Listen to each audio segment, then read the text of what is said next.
जय महाराष्ट्र। मागील 1 महिन्यापूर्वी बार्शीमध्ये वारंवार गर्भलिंग परीक्षण मशीन्स काही आढळून आल्या। त्याच पद्धतीने काही संशयित आरोपी आढळून आले। काही कुटुंब आहेत जे गर्भपात करण्यामध्ये त्यांचा सहभाग आहे। तर अशा लोकांवरती प्रशासनाचा लक्ष नाही हे आपल्याला दिसून येत आहे। कारण संशयित आरोपींकडे जवळपास 51 गर्भपाताचे अनधिकृत औषध आणि काही मेडिसिनचे पाकिट आज आपल्याला आढळून आले दिसले। हे फक्त बार्शी तालुक्यापुरतं मर्यादित नसून सोलापूर जिल्ह्यातील अनेक बाकीच्या तालुक्यांमध्ये देखील अशा घटना घडताना आपण रोज पाहत आहोत।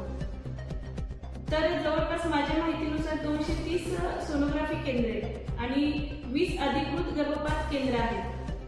शासन स्तरावरती प्रत्येक 3 महिन्याला या केंद्रांची तपासणी होणे हे बंधनकारक आहे। तसेच जिल्हाधिकारी यांच्या अध्यक्षतेखाली जिल्हास्तरीय समितीची बैठक असते। या बैठकीच्या पूर्वी ह्या चौकशीचा अहवाल तिथे सादर होणं आवश्यक असतं। परंतु माझ्या माहितीनुसार जिल्हा सिव्हिल सर्जन यांच्या कार्यालयाकडून अद्याप हा अहवाल सादर झालेला दिसत नाही। मग विषय हा येतो की अशा अनधिकृत गर्भपातामध्ये स्वतः शासनाचं दुर्लक्ष होतंय का किंवा सिव्हिल सर्जन कडून महत्त्वाच्या बाबींकडे दुर्लक्ष होताना आपल्याला इथे दिसून येतात। तर प्रशासनाला माझा प्रश्न आहे की यामध्ये ह्या ज्या घटना घडतात आहेत या घटनेमध्ये हा एका व्यक्तीचं काम नसून त्याच्यामध्ये अनेक गुन्हेगारांची साखळी आपल्याला असताना इथे दिसून येते।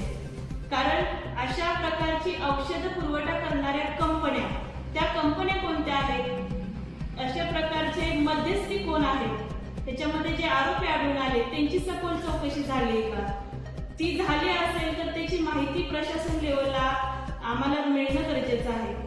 कारण आज स्त्री भ्रूण हत्येसारखे हृदय पिळवटून टाकणाऱ्या घटना घडतात आणि या घटनांकडे आपण 2 मिनिटांसाठी लक्ष देतो आणि कालांतराने हे विषय कालबाह्य होऊन जातात। तर कुठेतरी प्रशासन सुद्धा या गोष्टींना जबाबदार आहे। म्हणून अद्याप जो अहवाल सादर व्हायला पाहिजे तो अहवाल सादर न झाल्यामुळे येत्या 26 तारखेला आझाद मैदान येते या घटनांचा निषेध म्हणून काळ्या फीत बांधून मी असेल, काही NGO असतील, समाजसेवक असतील, असे आम्ही सर्वजण एकत्र येऊन काळी फीत बांधून या घटनेचा आम्ही निषेध व्यक्त करणार आहोत। जय महाराष्ट्र।